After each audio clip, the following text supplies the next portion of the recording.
Reggie got a lot of wood on that ball, and it was up there in a normal park without any wood. Wind. Those aren't easy to catch. But Smith made it look as routine as you possibly can under the circumstances as Brett comes up. Not a vintage Brett season at 277, but he did have surgery, knee surgery, prior to the year. Spent about the first half of the season's first half on the disabled list, and takes on side, ball one. But a beautiful hitter, beautiful swing. Just a few years back, challenging 400, getting a lot of attention. He doesn't have any holes, and by that I mean he hits the high pitch, the low pitch, the pitch that's in, and the pitch that's away. What you almost have to do to get him out is fool him. Get him set up looking for a breaking ball, throw the fastball. Get him looking for the fastball, throw the breaking ball, and that's not easy to do. Great thrill for Altobelli to be back here where he managed. Oh, absolutely. Brett hits it high in the air to deep center field. Murphy going back, and Brett's got it out.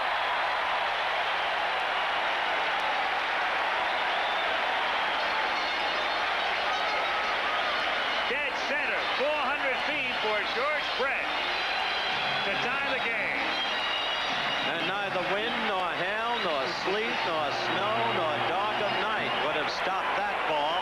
Look at this swing, Earl. High fastball, got out over the plate.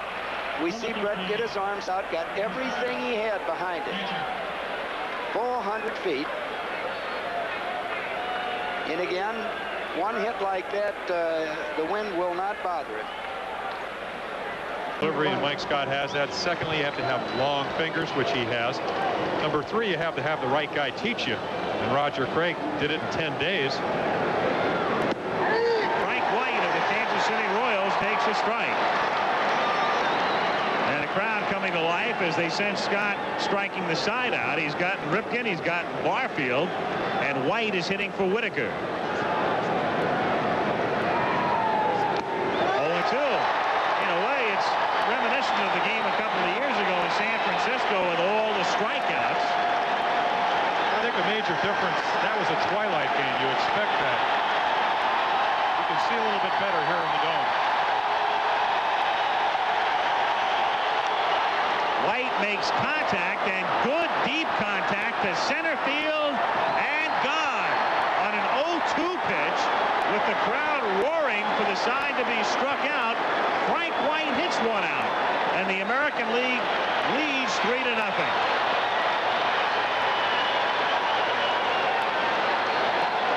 Frank White, who you'll recall was the cleanup hitter in the World Series for Kansas City last year.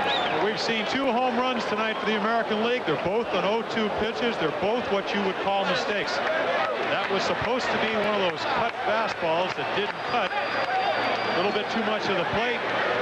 White, as you said, has become a home run hitter. 22. Jackson comes up. We talked about Ozzie Smith and you wearing a Cardinal uniform.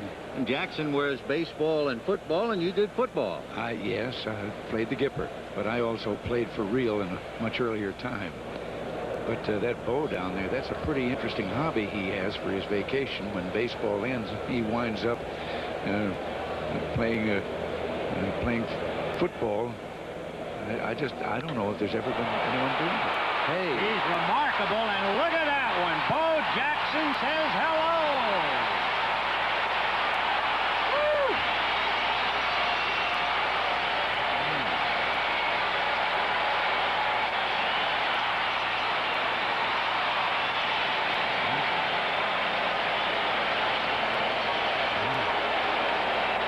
And Rick Russell is greeted on the first pitch to Bo Jackson.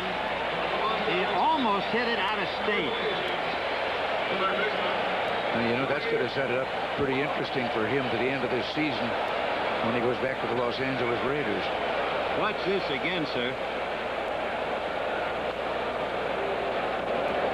You could have taken a trip to Washington, I think. High fives in the dugout. It is 2-1 National League. Interestingly enough, on the home run, the last 4 home runs in all-star games have all been hit by the American League.